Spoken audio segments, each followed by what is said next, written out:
Police उस कत्ल के केस को सुलझाती है। अब थोड़ा बैठकर तसल्ली से सोचिए, अगर पुलिस ही कत्ल कर दे तो फिर सुलझाएगी तो खैर पुलिस, लेकिन जब वो पुलिस वाला कत्ल करेगा तो उसके दिमाग में क्या चल रहा होगा, क्योंकि मालूम है उसे कि मैं पुलिस में हूँ। पुलिस वाले कैसे केस की इन्वेस्टिगेशन करते हैं, तफ्तीश करते हैं, एक केस को कैसे सुलझाया जा सकता है और एक केस को कैसे उलझाया जा सकता है। तो सुलझाने और उलझाने की बारीकियों से वो अच्छी तरह वाकिफ होता है। ये कहानी एक ऐसे ही पुलिस वाले की है। 2012 में दिल्ली पुलिस में एक शख्स हेड कांस्टेबल के तौर पर नौकरी ज्वाइन करता है। उसका नाम है सुरेंद्र सिंह राणा। वो पुलिस जो पीसीआर की वैन होती है उसमें बतौर ड्राइवर उसने नौकरी ज्वाइन की। उसके 2 साल के बाद 2014 में बुलंदशहर से आई एक लड़की जिसका नाम मोना यादव, वो दिल्ली पुलिस ज्वाइन करती है कांस्टेबल के तौर पर। मतलब वो कांस्टेबल थी और सुरेंद्र सिंह राणा उससे सीनियर हेड कांस्टेबल। बाद में दोनों की ड्यूटी एक साथ पुलिस कंट्रोल रूम में लगा दी जाती है। अब जब पुलिस कंट्रोल रूम में लगाई गई तो दोनों में दोस्ती भी हो गई। धीरे धीरे दोस्ती बढ़ती गई। सुरेंद्र सिंह शादीशुदा और एक बच्चे, लेकिन मोना जो यहाँ आई थी कांस्टेबल में, उसने नौकरी की, पढ़ने लिखने में बेहद तेज ज़हीन दिमाग और उसके सपने भी बड़े थे। उसका मकसद था लाइफ का कि उसे यूपीएससी क्रैक करना है और उसे आईपीएस अफसर बनना है, इंडियन पुलिस सर्विस को क्लियर करके। और आईपीएस का मतलब है सीधे आप एक असिस्टेंट कमिश्नर ऑफ पुलिस से अपनी नौकरी शुरू करते हैं। तो कांस्टेबल के तौर पर नौकरी तो कर रही थी, लेकिन उसने अपना शौक छोड़ा नहीं, लगन छोड़ी नहीं, और वो पुलिस में रहते हुए भी यूपीएससी की तैयारी करने लगी। इसी दौरान यूपी पुलिस के एग्ज़ाम के लिए फॉर्म वॉर्म निकला, उसने भर दिया, एग्ज़ाम में अपेयर हुई, बैठी, और यूपी पुलिस को उस एग्ज़ाम को क्लियर कर, वो सब इंस्पेक्टर के लिए एग्ज़ाम था, और वो एग्ज़ाम पास कर गई और वो सब इंस्पेक्टर बन गई। रिजल्ट आया, उसने देखा, अब उसके सामने ऑप्शन था, दिल्ली पुलिस में कांस्टेबल की नौकरी से रिज़ाइन करो और सीधे यूपी पुलिस ज्वाइन करो, वो भी सब इंस्पेक्टर। लेकिन उसने कहा नहीं, मैं सब इंस्पेक्टर की नौकरी ज्वाइन नहीं करूँगी। उसने दिल्ली पुलिस से रिज़ाइन कर दिया और उसने कहा, अब उसे एक बूस्ट मिला कि अगर मैं यूपी पुलिस में ये सब इंस्पेक्टर का एग्ज़ाम क्लियर कर सकती हूँ तो मैं यूपीएससी भी क्लियर कर सकती हूँ। ज़हीन थी ही।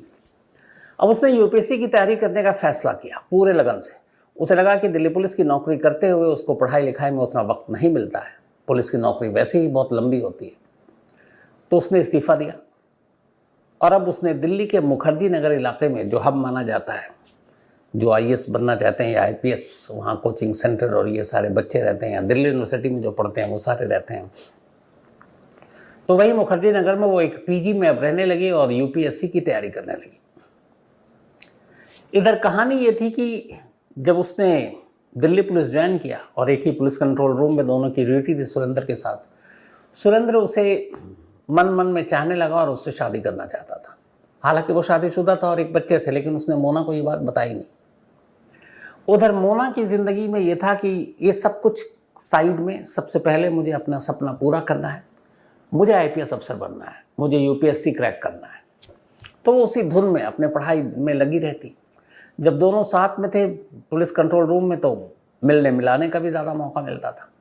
लेकिन अब वो आ गई तैयारी करने के लिए यूपीएससी, और इसी साल उसको 2020 में अपेयर भी होना था। तो उसने मिलना जुलना भी कब कर दिया। अब हेड कांस्टेबल को लगा कि ये मोना सब इंस्पेक्टर का एग्ज़ाम पास कर चुकी है, टैलेंटेड है, ज़हीन है, अब ये आईपीएस ना बन जाए, क्योंकि वो चाहता था कि वो उससे शादी कर ले। अब आईपीएस बनने का मतलब ये हेड कांस्टेबल और वो फिर सीधे एसीपी, तो हुक्म भी बजाना पड़ेगा। लेकिन यहाँ यह भी था कि वो उसके प्यार में पागल शादी करना चाहता था, मोना शादी करना नहीं चाहती थी, और एक तो उसे असलियत भी नहीं मालूम थी कि ये शादीशुदा है हेड कांस्टेबल। तो खैर वो उसे बहुत समझाता रहा शादी करने के लिए, लेकिन मोना मना करती रही, बोलेगी मेरे पास अभी वक्त नहीं है, मुझे तैयारी करनी है, मुझे एग्ज़ाम में अपेयर होना। इसी तरीके से वक्त बीतता रहा। बीतते बीतते 2020 आ गए। 2020 में दोनों ने फिर इस बात पे शादी को लेकर बातचीत शुरू हुई। कई साल हो गए थे लेकिन मोना इसके लिए तैयार नहीं थी। अब 20 से 21 आ गया, लेकिन मोना तैयार नहीं हुई। इधर वो एग्ज़ाम में अपेयर होने की अपनी पूरी तैयारी कर रही है, सब कुछ चल रहा है। तभी सितंबर का महीना आया 2021 का, 2021। 8 सितंबर की ये बात है। सुरेंद्र गया मिलने के लिए मोना से, मुखर्जी नगर, उसके पीजी। उसके बाद उसने कहा आओ चलो, तुम बहुत पढ़ाई लिखाई कर रही हो, तुम्हें थोड़ा आउटिंग करा के लाते हैं। वो अपनी गाड़ी में उसको बिठा कर ले गया। अब गाड़ी में लेकर गया, फिर उसने गाड़ी के अंदर जिक्र छेड़ दिया शादी का। मोना ने मना किया, उसे गुस्सा आ गया।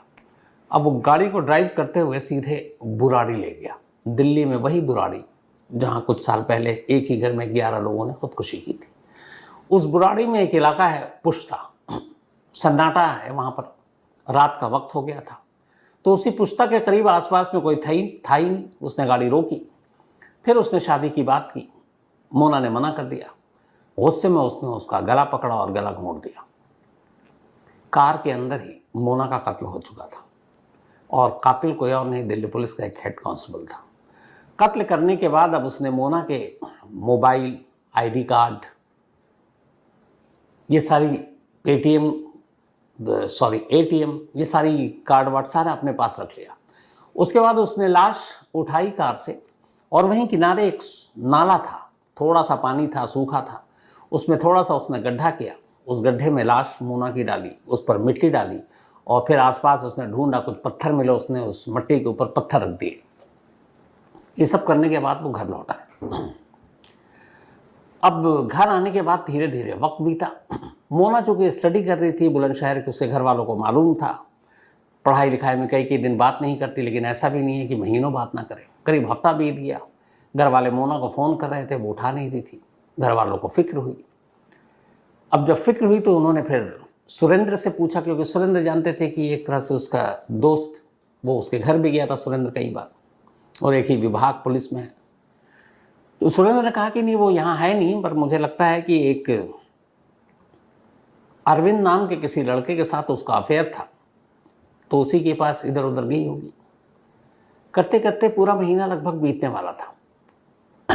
8 सितंबर को यह कत्ल हुआ था। 20 अक्टूबर की तारीख आ गई 2021। मोना के घर वालों को अब चिंता सताने लगी कि लगभग महीना हो रहा और कोई कांटेक्ट नहीं। वो दिल्ली आ गए।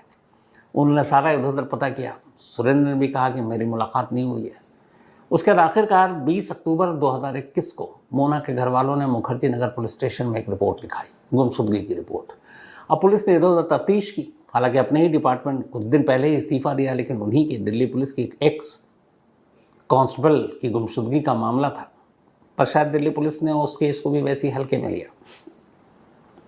अब इधर जब रिपोर्ट लिखाई गई तो खुद सुरेंद्र भी घर वालों के साथ मोना के पहुंचा पुलिस स्टेशन में रिपोर्ट लिखाया। फिर उनके साथ जहाँ जहाँ वो कोई जानकार हो, कोई रिश्तेदार हो, वहाँ वहाँ भी जाता, ढूंढता, उनके साथ रहता, कहता मैं पता करूँगा। घर वालों को तसल्ली दिलासा देता रहता। फिर कुछ दिनों बाद उसने घर वालों को फ़ोन किया। उसने कहा मेरे को पता चला है मेरे मुखबिर से कि मोना का एक अरविंद नाम के लड़के के साथ अफेयर था और दोनों ने भागकर शादी कर ली। घर वालों को लगा ठीक है, कर ली तो बता तो देना चाहिए घर वाले को, लेकिन फिर भी तसल्ली तो हुई नहीं। अब इसने खेल करना शुरू किया। चूंकि दिल्ली पुलिस में था, अब ये पुलिसिया दिमाग चलाना लगता है। इसने मोना के फ़ोन, मोना का एटीएम, मोना का आधार, ये सब अपने पास रखा हुआ था। चूंकि मोना और इसकी दोस्ती थी तो अक्सर ये लोग मोबाइल पे जो बात करते थे, कई बार वो बातचीत को ये रिकॉर्ड भी कर लेता था। तो मोना के कुछ ऑडियो क्लिप इसके मोबाइल में थे। हाँ, जैसे बातचीत हो रही, कैसी हो, अच्छा मैं ठीक हूँ, मैं भी बिजी हूँ, ये हूँ वो हूँ, पर चिंता मत करो मैं सब ठीक है। ऐसे कुछ ऑडियो को इसने निकाला और उसको एडिट किया। और उसको एडिट करने के बाद अब मोना के घर वालों को ये मोबाइल पे उस ऑडियो को सुना देता, मैं ठीक हूँ, अभी बिजी हूँ, बाद में बात करूँगी। 3-4 बार उसने ऐसा किया। घर वालों को लगा चलो बेटी की आवाज़ सुन रहे हैं, और ये अलग अलग नंबरों से आता था, तो उन्हें भी तसल्ली हो गई कि ठीक है। पर कुछ दिनों के बाद उसे एहसास हुआ, बल्कि कुछ महीने के बाद, कि ऑडियो क्लिप से कब तक घर वालों को बहलाते रहेंगे और वही एक ही पुराना राग और टेप कब तक सुनाते रहेंगे, मैं ठीक हूँ ये हूँ, तो कहीं डाउट ना हो जाए। अब उसने दूसरा सोचा कि क्या करें। पुलिसिया दिमाग चल रहा है ये सारा, कि केस को कैसे सुलझाते हैं और एक को कैसे उलझाते हैं। अब उसने ये किया कि उसका एक साला जिसका नाम रविंदर, उसने पहली बार अपने साले को इस साजिश में शामिल किया, उसे पूरी सच्चाई बता दी कैसे ऐसे उसने कत्ल किया। अब उसने साले को कहा कि तू जो है अरविंद बन जा, और अरविंद बन करके तू मेरे कहने पर इस नंबर पे तू फ़ोन कर, और तुझे जो जो कह रहा हूँ वो करना। अब इन्होंने अलग अलग नंबरों से अरविंद ने, बल्कि इसका जो साला है रविंदर, वो अरविंद बनकर मोना के घर फ़ोन कर रहा है और कह रहा है जी मैं अरविंद बोल रहा हूँ, मैं मोना से प्यार करता हूँ, हम दोनों ने शादी कर ली है, लेकिन मेरे घर वाले इस शादी के ख़िलाफ़ हैं, हम दोनों की जान के दुश्मन हो गए हैं। मैं अभी गुरुग्राम में हूँ, अभी पंजाब में हूँ, अभी हरियाणा में हूँ, अभी उत्तराखंड में हूँ, तो अभी भटक रहा हूँ जान बचाने के लिए, लेकिन मोना ठीक है, आप चिंता मत करो, सब ठीक हो जाएगा, थोड़े दिन में हम लोग लौट आएंगे। घर वाले कहते भाई मोना से भी तो बात करा दो, तो कहता नहीं वो अभी बहुत डरी हुई है, सहमी हुई है, तो जैसे ही मामला कूल होगा हम आपकी मोना से बात कराएंगे।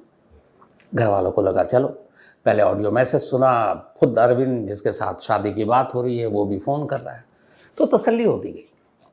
लेकिन अब अरविंद से भी बार बार फ़ोन नहीं करवा सकता था, 2-4 बार तक तो ठीक है, क्योंकि घर वाले कहते भाई एक बार तो मोना से बात कराओ, तो फिर कोई जवाब नहीं होता। तो अब अपने हवलदार हेड कांस्टेबल सुरेंद्र को लगा कि ये वाला भी अब ट्रिक ज़्यादा दिन नहीं चलेगा, तो ऑडियो मैसेज हो गया। अब ये एक फेक दूसरे को अरविंद बनाकर कॉल भी करा दिया। अब क्या, अब उसने इस बीच में क्या किया कि एटीएम को अलग अलग शहरों में जाकर यूज़ करना शुरू किया, ताकि बैंक से या पुलिस वाले इन्वेस्टिगेट करें तो पता चले कि हाँ भाई एटीएम यूज़ हो रहा है। कभी मसूरी में यूज़ हो रहा है, कभी चंडीगढ़ में यूज़ हो रहा है, कभी गुड़गांव में यूज़ हो रहा है, या गुरुग्राम में जिसे कहें, कभी दिल्ली में भी यूज़ हो रहा है। तो ये है कि यूज़ हो रहा है, इसका मतलब है मोना जिंदा है। तो उसने अलग अलग जगहों पे एटीएम भी यूज़ किए। अब जब पुलिस मिसिंग की रिपोर्ट है तो कुछ तफ्तीश की, तो ये भी देखा कि हाँ भाई एटीएम भी यूज़ हो रहा है, कॉल भी आ गया घर पे, तो पुलिस ने भी फिर सुस्त रफ्तारी से इस जांच को कर दिया कि वो अपनी मर्जी से ही गई है।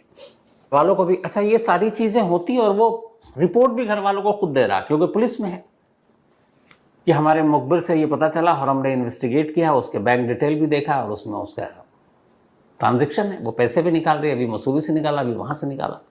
तो घर वालों को लगता कि चलो यार उसने फ़ोन पे बात भी की, अरविंद ने भी बात की, पैसे भी निकल रहे हैं, तो लड़की ठीक ठाक सही सलामत है। अब ये भी हो गया। अच्छा ये पूरा 21 और 22 का वो दौर था जब कोरोना था, तो कोरोना में 2 गज की दूरी भी थी, मास्क ज़रूरी भी, तो उसमें ये भी था कि भाई लोगों का एक दूसरे के आना जाना भी कम था कोरोना के कहर की वजह से, और ख़ासतौर पर 21 में तो और भी ज़्यादा था, और ये सितंबर की बात थी 21 की जब वो गायब हुई थी। तो फिर इसने कहा कि अब पुलिसिया दिमाग फिर चलाया, अब क्या, जिससे घर वालों को ये यकीन दिलाए कि मोना जिंदा है। अब आधार कार्ड तो था ही, उसने एक लड़की को चुना, किसी जानने वाली को, पुलिस वाला है, बहुत सारे नेटवर्क हैं उसके। मास्क उस वक्त ज़रूरी था। अब वो लड़की को लेकर गया किसी गवर्नमेंट सेंटर में जहाँ वैक्सीनेशन वाली चीज़ होती है। लड़की मास्क लगाई हुई है, उसको वैक्सीन लगानी है, वैक्सीन लगाया, वैक्सीन के लिए आधार कार्ड ज़रूरी होता है, क्योंकि उसी के ज़रिए आपके ऊपर डिटेल भी आता है। अब इसने आधार कार्ड दिया, मोना का नंबर दिया, एक फेक दूसरा जिससे ये बात हो रही थी, उसके बाद वैक्सीनेशन हो गई, उसके सर्टिफिकेट आ गए। अब उसके बाद इसने कहा मुझे ये भी पता चला है कि वो मोना ठीक है, सही सलामत है, अभी उसने वैक्सीनेशन भी कराई है, और वो वैक्सीनेशन का सर्टिफिकेट भी घर पे भेज देता। तो घर वालों को लगता है यार एटीएम भी यूज़ हो रहा है, फ़ोन भी उसने किया, अरविंद ने भी बात की, इसका वैक्सीनेशन भी हो रहा, लड़की सही सलामत है। अब वैक्सीनेशन भी हो गया, आगे क्या। इसने कहा कि मुझे हर हाल में हर महीने इस बात के सबूत देने हैं कि मोना जिंदा है। अब इसने एक नया पैतरा अपनाया। इसने ये किया कि चाहे वो चंडीगढ़ हो, मसूरी हो, जयपुर हो, दिल्ली हो, गुरुग्राम हो, दिल्ली नहीं, दिल्ली को छोड़कर बाकी सारी जगहों पर, देहरादून हो, इसने अलग अलग कॉल गर्ल को चुना, लड़कियां, और उसके बाद 2-3 बार खुद उनको लेकर, 2-3 बार अपने साले को भेजा, और अलग अलग होटलों में जाकर वो रुकते, जैसे ये खुद भी जाता किसी कॉल गर्ल को लेकर। जब वहाँ रिसेप्शन पे जाता तो एंट्री में उसका नाम मोना यादव लिखा था। अब वो आईडी मांगते तो वो आधार कार्ड दे देता। तो होटल में भी आधार कार्ड ज़रूरी है, तो होटल वाले भी देखते हैं हाँ भाई आधार कार्ड है, तो उसकी कॉपी भी रख लेते हैं, और नाम भी मोना के नाम पर एंट्री। अब है लड़की कोई और, लेकिन रह रही है मोना, और एक नहीं, आता दर्जन ऐसे होटलों में, और वो सारी होती थी कॉल गर्ल। अगले दिन फिर ये लोग चेकआउट कर लेते। फिर ये घर वालों को पुलिस वाला बनकर फ़ोन करता, कहता भी मेरे मुखबिर से पता चला है कि मोना वहाँ मसूरी के एक होटल में रुकी हुई है। अब घर वाले भी कहते चलो भागो। अब ये भागते यहाँ से, खुद जाता लेकर होटल में पहुँचता, इन्वेस्टिगेट करता, रजिस्टर देखता, गेस्ट रजिस्टर, इसका देखता कि हाँ मोना का नाम है, आधार कार्ड है। लेकिन होटल वाला बताता भाई वो तो निकल लिए परसों ही सुबह। अब वो इधर उधर मसूरी घुमाता है, या देहरादून घुमाता है, या चंडीगढ़ घुमाता, और फिर कहता रहे थोड़ा सा लेट हो गया वरना मिल जाती। लेकिन इन होटलों में इस आधार कार्ड की मौजूदगी और मोना यादव के नाम से रूम, घर वालों को फिर यकीन हो गया कि यार वो जिंदा है। तो सारे सबूत, एटीएम से लेकर वैक्सीनेशन से लेकर उसका खुद शुरू का ऑडियो कॉल करना, होटलों में उसका रुकना, ये सारी चीज़ें मोना के घर वालों को धीरे धीरे यकीन दिला रही हैं कि मोना जिंदा है, अपनी मर्ज़ी से शायद उसने शादी कर ली है, और जब वक्त होगा तो खुद सामने आ जाएगी, इसमें कोई फॉल प्ले नहीं है, इसमें कुछ गड़बड़ नहीं है। और यही चाहता था हेड कांस्टेबल यानी कि हवलदार सुरेंद्र सिंह राणा। लेकिन ये सब करते करते करीब 1.25 साल बीत गए। सितंबर 2021 के बाद अब 2023 आ गया। 2023 में जुलाई का महीना था, इसी अभी 2 महीने पहले की बात। जो मोना है उसकी छोटी बहन एक, उस बहन को अब थोड़ा सा डाउट होने लगा। उसे लगा कि दीदी को गायब हुए करीब 2 साल हो गए, और 2 साल में 1-2 महीना कम। पढ़ने लिखने में ब्रिलियंट, एग्ज़ाम सब इंस्पेक्टर का पास की, यूपीएससी उसका टारगेट, उसका सपना था। वो उससे कहती थी कि मैं आईपीएस बनूंगी। और अगर उसने इश्क किया, शादी कर ली, तो घर वाले भी वो जानती है कि उसका विरोध करने का उस पर कोई असर नहीं है, तो आराम से यहाँ पे एडजस्ट हो जाएगी। लेकिन वो 1.25-2 साल से गायब है, और कभी भी डायरेक्ट इधर उससे कोई बात नहीं हुई, न उसने कभी मैसेज भेजा। लेकिन अलग अलग जगह पे उसकी मौजूदगी आ रही है, लेकिन मौजूदगी इनडायरेक्ट आ रही है। तो वो भी क्योंकि उसकी बहन थी, उसके दिमाग में कुछ अब शक पैदा हुआ। उसे लगा कि ये कुछ खेल है, कुछ गड़बड़ है, क्योंकि बहन इनडायरेक्टली तो हर जगह है, लेकिन डायरेक्टली उससे पिछले 1.25-2 साल में एक बार भी बात नहीं हुई। वो अपनी माँ बाप इन सबको बताती है कि दीदी का इतने दिनों से ना कुछ गड़बड़ है। अब घर वालों को भी चिंता सच में हुई कि नहीं वो शादी वादी शायद नहीं की, अगर कर भी लेती तो शादी को भी 2 साल हो गए, अब तो मामला सुलट गया होगा, और अगर घर वालों से उधर खतरा था तो वो इधर आ जाती, इधर तो सेफ थी अपने घर में। रिश्ता ऐसा था कि ये लोग इनकार भी नहीं करते, मान भी जाते। लेकिन इतना वक्त हो गया, उसके बावजूद कोई कांटेक्ट नहीं, और पहली बार ऐसा ज़िंदगी में। फिर इतनी सारी चीज़ें दुनिया में हो रही, अब उन्हें डर बैठ गया कि कहीं उनकी बेटी के साथ कुछ गड़बड़ तो नहीं। तब मोना की छोटी बहन ने अपने पेरेंट्स को तैयार किया, और उन्होंने कहा कि हमें दिल्ली चलना चाहिए। उसके बाद वो दिल्ली आए, उन्होंने कहा हमें पुलिस कमिश्नर से मिलना है। अब उसके बाद ये पुलिस कमिश्नर संजय अरोड़ा जी से जाकर पूरा परिवार मिलता है। इसी जो जाकर वो सारी बात बताते हैं कि पहले दिल्ली पुलिस में कांस्टेबल थी, फिर उसका एग्ज़ाम क्रैक हो गया, वो सब इंस्पेक्टर पास हो गए यूपी में, लेकिन उसने ज्वाइन नहीं किया। दिल्ली पुलिस रिज़ाइन करके उसका सपना था यूपीएससी क्लियर करना, आईपीएस बनना। अब ये सारी जब कहानी सुनी तो दिल्ली के पुलिस कमिश्नर को भी लगा कि एक ब्रिलियंट लड़की, एक ज़हीन लड़की, और उसका यूँ गायब होना, और पहले तो हैरान, और आज तक पता नहीं। तो उन्होंने पहले तो रिपोर्ट ली, पता चला कि हाँ उसकी कोई जानकारी नहीं है। तब उन्होंने फ़ौरन उसी वक्त फैमिली से मिलने के बाद ऑर्डर पास किया और कहा कि इस मामले की क्राइम ब्रांच को जांच सौंपी जानी चाहिए।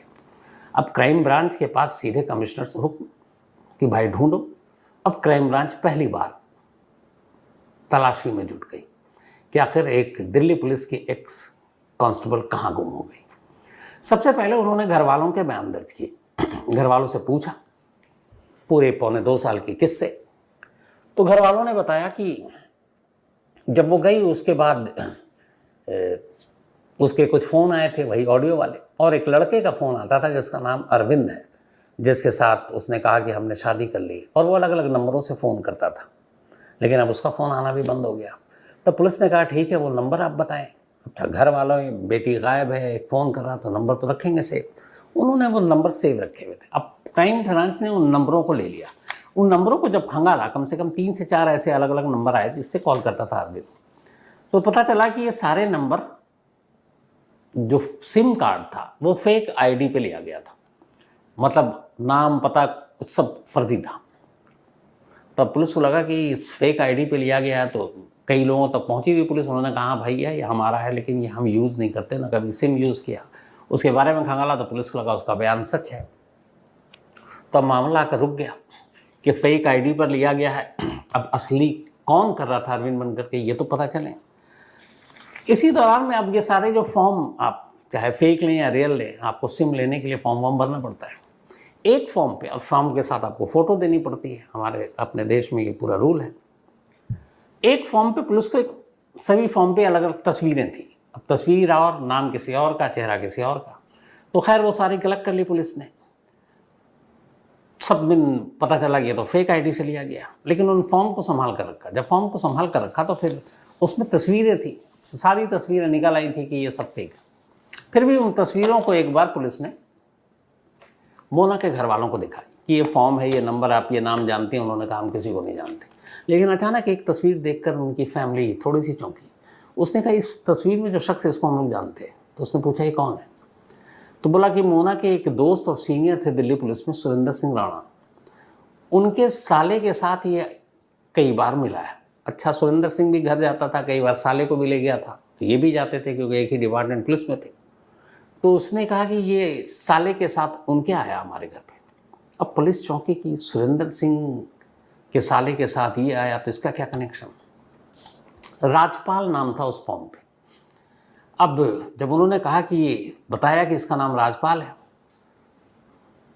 तो पुलिस सीधे सुरेंद्र के, क्योंकि अभी तक पुलिस को ये था कि शायद इसी का कुछ काम है गुमशुदगी में, वो पहुंची सुरेंद्र के साले रविंदर के पास। रविंदर के पास पहुंचकर उसने पूछा कि यार तुम्हारा कोई दोस्त है राजपाल? रविंदर ने कहा है। वो राजपाल के पास ले गया। अब पुलिस ने राजपाल को उठा लिया। उठाने के बाद थाने लाई।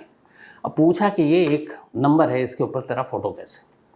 उसने कहा साहब हमने ये नंबर या मेरा फ़ोटो इसलिए है कि मुझे रविंदर ने कहा था, हेड कांस्टेबल सुरेंद्र के साले ने।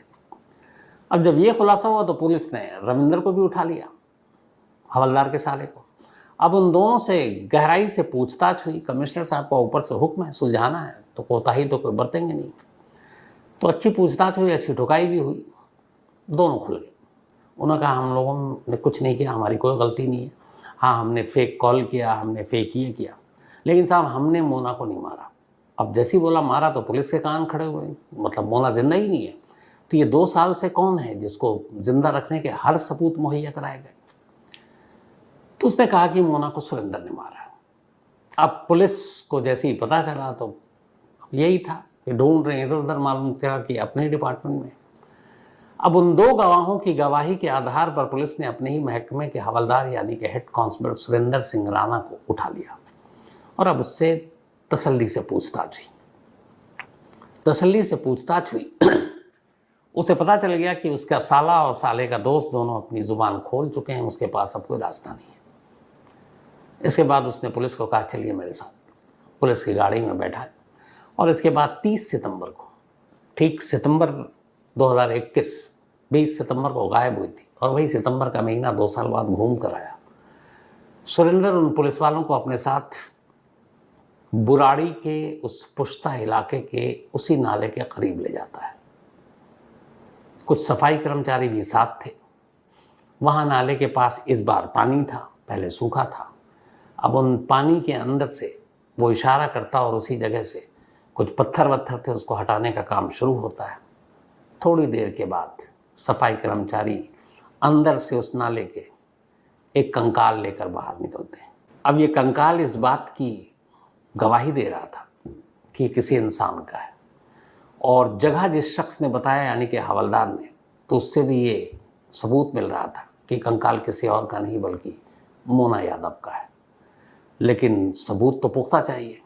पुलिस ने कंकाल को लिया और फिर हॉस्पिटल भेज दिया। फिर मोना के परिवार वालों को बुलाया, उनसे डीएनए उनका सैंपल लिया और उस सैंपल को अब हॉस्पिटल भेज दिया ताकि उस कंकाल का सैंपल उस डीएनए से मैच कराएं तो 100% क्लियर हो जाएगा कि मरने वाली मोना है।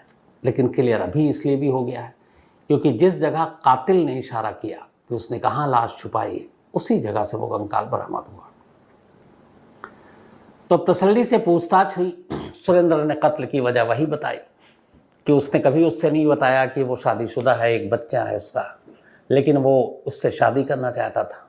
लेकिन वो एसआई का जब इंस्पेक्टर सब इंस्पेक्टर का क्लियर कर ली तो उसको कॉन्फिडेंस आ गया कि वो यूपीएससी भी क्लियर करेगी, और अगर वो आईपीएस बन जाती तो फिर वो मुझसे कभी शादी भी नहीं करती, और क्या पता आगे चलकर ये राज भी खुल जाता कि वो खुद शादीशुदा है। तो इसीलिए वो चाहता नहीं था कि वो यूपीएससी का एग्ज़ाम दे, बल्कि वो चाहता था कि बस वो उससे शादी कर ले, इससे पहले कि उसका राज खुल जाए। लेकिन मोना कभी इस रिश्ते के लिए तैयार नहीं थी। उसका सारा धुन, सारा एम, सारा मकसद सिर्फ और सिर्फ यूपीएससी और आईपीएस था, और इसीलिए वो उसकी बातों को हमेशा टालती थी। और इसी बात पर 20 सितंबर को जब उसने आखिरी बार बात की तो उसे गुस्सा आया और उसने उसे मार डाला। मारने के बाद इस जगह पर उसने उसी बुराड़ी के पास लाश को दफना दिया। लेकिन वो एक पुलिस वाला था तो उसे लगा कि पुलिस ढूंढेगी तो ज़रूर, तो उसने सोचा कि कम से कम इस मामले को जब तक पूरी तरह से ठंडे बस्ते में न चला जाए, मुझे मोना को ज़िंदा रखना है, और ज़िंदा रखने के सारे सबूत चाहिए। इसीलिए उसने उसका आधार, उसका एटीएम, उसके फ़ोन, सब कुछ रखा। फिर अलग अलग वैक्सीनेशन भी कराया, अलग अलग होटलों में उसके आईडी के थ्रू दूसरी कॉल गर्ल को ठहराया, फ़ोन कराया, अरविंद नाम का एक नया कैरेक्टर पैदा किया। मतलब एक केस को उलझाने के लिए जो पुलिसिया दिमाग लगाना चाहिए उसने वो सारे दिमाग लगा डाले, लेकिन आखिर में सच सामने आ ही गया। तो ये थी आज की कहानी।